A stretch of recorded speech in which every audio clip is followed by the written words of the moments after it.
Summer's ending. I don't know why I thought we were going to break. Anyway, it's back to school for kids. 3 words kids don't like. Most of them. Parents do love it. Hey, but no matter what, you got to organize it. Professional organizer. Lisa Lelis, you're here to show us how to tackle everything back to school.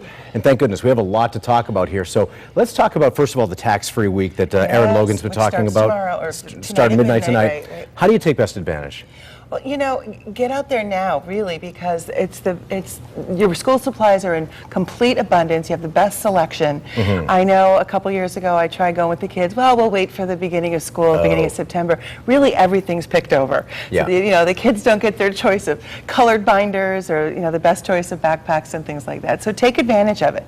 Do your stock up on supplies now. Don't wait until September. If you want the stuff on the with the panda bears on the covers, Absolutely. Get them now, right? Absolutely. How do you keep discipline to only buying what's on your list, what you really need? And that's the key, what you just said. Go in with a list. I mean, you're going to be tempted because so many things are, a lot less expensive, this coming week or whatever, but, the urge is there to buy other things. And if it's just going to end up being clutter in your home, don't get it. So write it down. If you do have to run out after they meet their teachers and a few other items here and there, you may have to do that. But stock up on the basics. Yeah. That's a good idea. Yeah, you can always get a little bit of stuff later. Absolutely. Okay. Talk about a backpack. Some people swear by them, some swear at the idea of them. Backpacks are really, really important, especially with all the back problems, and the kids are carrying so much stuff to school. Yeah, sure. So it's really, for younger kids, it's important to make sure that the backpack's not too big. The rule of thumb is full of books and notebooks and whatever is in there should not be more than 10% of the child's weight.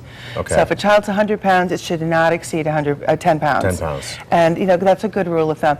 There's a time in middle school where kids start liking to use messenger bags or just sort of those like the shoulder jobs. Yeah. But now we're finding, a lot of doctors are saying it's bad for the back. Yeah. Scoliosis is a big problem with a lot of kids. So even out the weight, right? Even out the weight. Okay. So the way I solved it, I just didn't bring my books home. Yeah. So nice padded, shoulder straps, that kind of thing. So invest in a good quality backpack. So you've got all this stuff. Where do you put it all?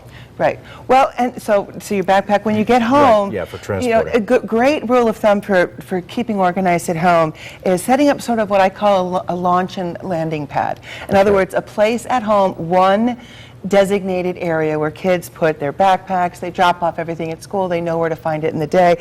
And that can be something as simple as, hanging up hooks in the house, if by the entryway, maybe an S hook in a closet, if you have wire shelving so they could hang their backpack, but just a common place where everybody drops everything and they know where to find it in the morning, and you could put tags there, don't forget your lunchbox or whatever. Everything's in one central location. It makes it a lot easier than being scattered around the house. Let's talk a little bit on the mental side of things, because it's also a huge mental adjustment getting back into that fall routine. So how do we do that? I'm telling you, an alarm clock is a great first tool for time management. Get kids used to even really young kids, even if you normally go in to wake them up, get used to having an alarm clock, and actually start this week or very soon, so they have at least a week of getting up a little earlier and going to bed a little bit earlier. We have to get into that routine. It's like a weaning process. Yeah, limit screen time, the computer and television, because that is a stimulant. It will keep kids up. So limit their screen time a little bit. Start